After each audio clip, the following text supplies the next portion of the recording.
and welcome to Roadside Notes. I'm Christopher, the Route 66 chaplain, and these are my readings from the Faith and Good Courage Journal found at faithandgoodcourage.com. These are my stories from and for the road, a little grace for the miles ahead, and reminders that hope still travels with us. Don't be the first to let go. This from my journal on May 14th, 2026. Don't be the first to let go. It's a story I heard about. It's a quiet rule followed by many of the character performers at Disney parks. When a child hugs them, the character isn't supposed to be the one who ends the hug.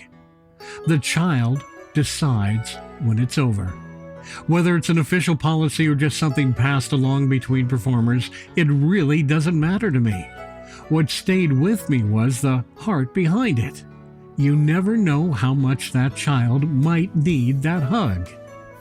When I first heard about it, I smiled because, well, I realized I've been living that rule for years without ever knowing it had a name. Not in a theme park and not wearing a costume, but simply in my everyday life.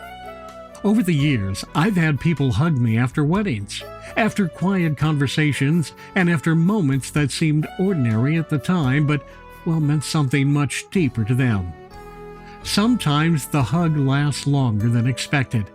Sometimes it's the kind where neither person says anything.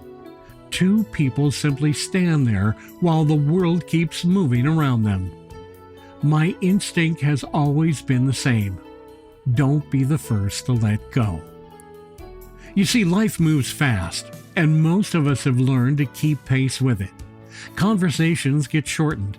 Encouragement becomes quick advice.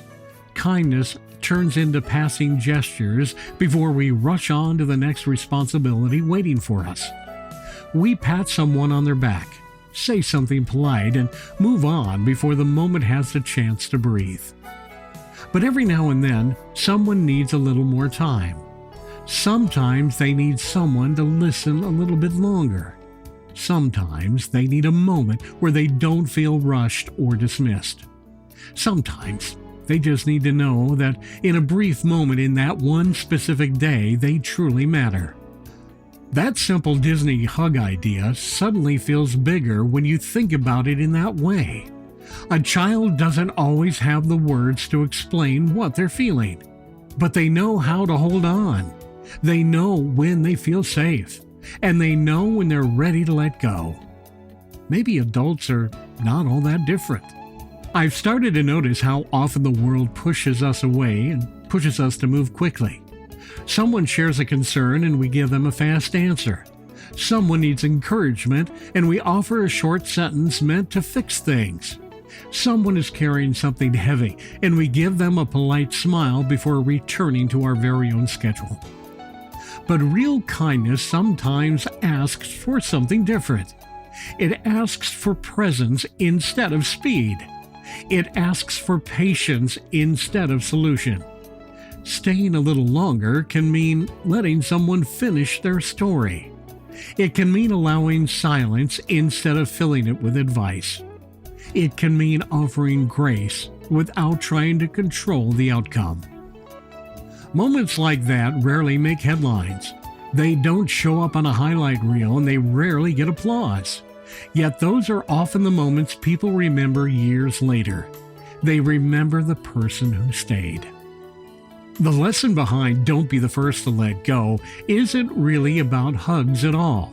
It's about recognizing that every person you meet might be carrying something unseen.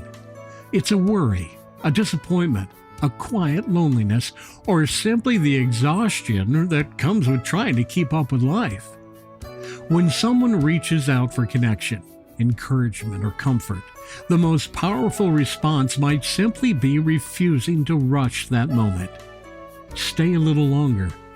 Listen a little deeper.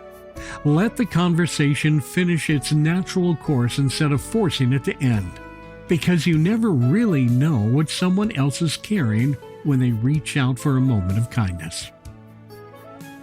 In my roadside reflection, don't be the first to let go. Some kindness doesn't need words, and some moments shouldn't be rushed. When someone reaches out for connection, encouragement, or comfort, stay a little longer. Listen a little deeper. Let the hug, the conversation, or that moment last as long as it needs to.